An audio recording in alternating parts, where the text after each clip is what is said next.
नमस्कार दोस्तों। आज सुनिए आखिर क्यों दिया राम ने लक्ष्मण को मृत्यु दंड। रामायण में एक घटना का वर्णन आता है कि श्री राम को न चाहते हुए भी जान से प्यारे अपने अनुज लक्ष्मण को मृत्यु दंड देना पड़ता है। आइए जानते हैं आखिर क्यों भगवान राम को लक्ष्मण को मृत्यु दंड देना पड़ा। यह घटना उस वक्त की है जब श्री राम लंका विजय करके अयोध्या लौट आते हैं और अयोध्या के राजा बन जाते हैं। एक दिन यम देवता कुछ महत्वपूर्ण चर्चा करने श्री राम के पास आते हैं। चर्चा प्रारंभ करने से पूर्व वह भगवान राम से कहते हैं कि आप जो भी प्रतिज्ञा करते हो उसे पूर्ण करते हो। मैं भी आपसे एक वचन मांगता हूँ कि जब तक मेरे और आपके बीच वार्तालाप चले तो हमारे बीच कोई नहीं आएगा और जो आएगा उसको आपको मृत्यु दंड देना पड़ेगा। भगवान राम यम को वचन दे देते हैं। राम लक्ष्मण को यह कहते हुए द्वारपाल नियुक्त कर देते हैं कि जब तक उनकी और यम की बात हो रही है वह किसी को भी अंदर न आने दें, अन्यथा उन्हें मृत्युदंड देना पड़ेगा।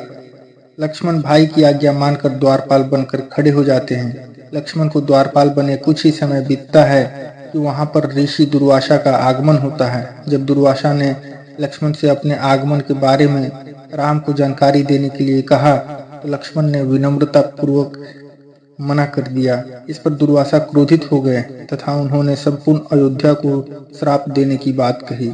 लक्ष्मण समझ गए कि यह एक विकट स्थिति है जिसमें या तो उन्हें राम आज्ञा का उल्लंघन करना होगा या फिर संपूर्ण नगर को ऋषि के श्राप की अग्नि में झोंकना होगा।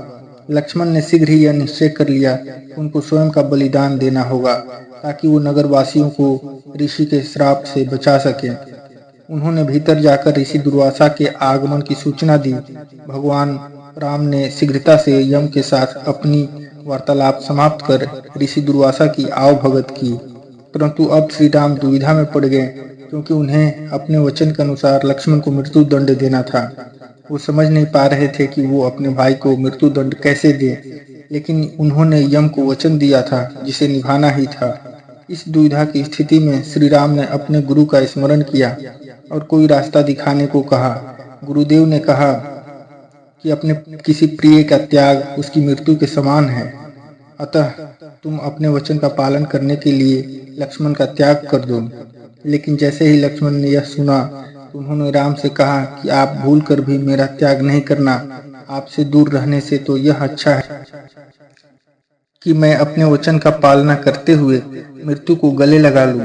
ऐसा कहकर लक्ष्मण ने जल्द समाधि ले ली। तो दोस्तों ये थी आज की कहानी। इसी क्रम में लेकर आएंगे और भी रोचक एवं ज्ञानवर्धक कहानियां।